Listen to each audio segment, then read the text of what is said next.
La première chose étrange, c'était la vitesse.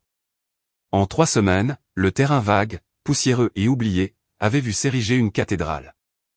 Pas une chapelle, non, une structure de pierre sombre, d'une acoustique parfaite, que l'on baptisa l'église de l'avènement dernier. Ses vitraux racontaient des scènes bibliques tordues, où les anges avaient des crocs. Puis, il y eut le pasteur. Le révérend Silas Cael. Il était grand, d'une éloquence magnétique, mais son regard portait l'ombre d'un passé qu'il ne mentionnait jamais. On disait qu'il avait surgi du Nord, sans acte de naissance, sans famille. Il parlait de rédemption avec une telle ferveur qu'il attirait les foules. L'argent coulait à flots. L'église était un succès foudroyant. Acte 2, la femme de l'ombre. À l'entrée du temple, il y avait toujours Lila. Belle, austère, et silencieuse. Elle n'était ni diaconesse, ni fidèle. Elle était l'ombre du pasteur. Certains soirs, tard, lorsque les fidèles étaient partis, on entendait sa voix monocorde murmurer des incantations en langue inconnue. Et c'était après ces nuits-là que la puissance de Silas atteignait son paroxysme. Lors d'un sermon sur les péchés oubliés, Silas s'est figé.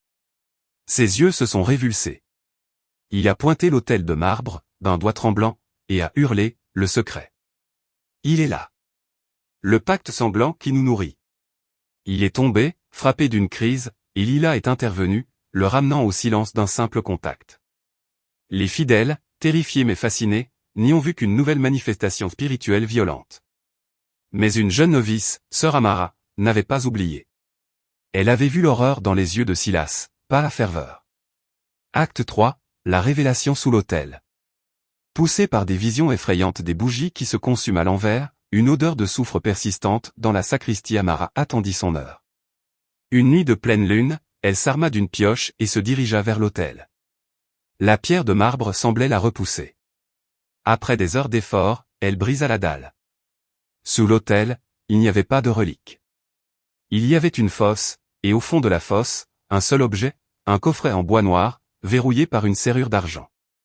Amara ouvrit le coffret. À l'intérieur, il n'y avait pas d'or, pas de documents. Seulement une mèche de cheveux blonds, un vieil anneau rouillé, et une photo jaunie. La photo montrait un homme tout juste adolescent, avec le même regard tourmenté que Silas Cael. À côté de lui, souriante, se tenait une femme. La femme était Lila. Mais la photo était datée de 1928. Épilogue, la disparition. Un cri. Amara sentit une présence glaciale derrière elle. Elle se retourna et vit Lila, ses yeux noirs d'encre. « Tu n'aurais pas dû chercher le prix de la foi, enfant, » murmura Lila, sa voix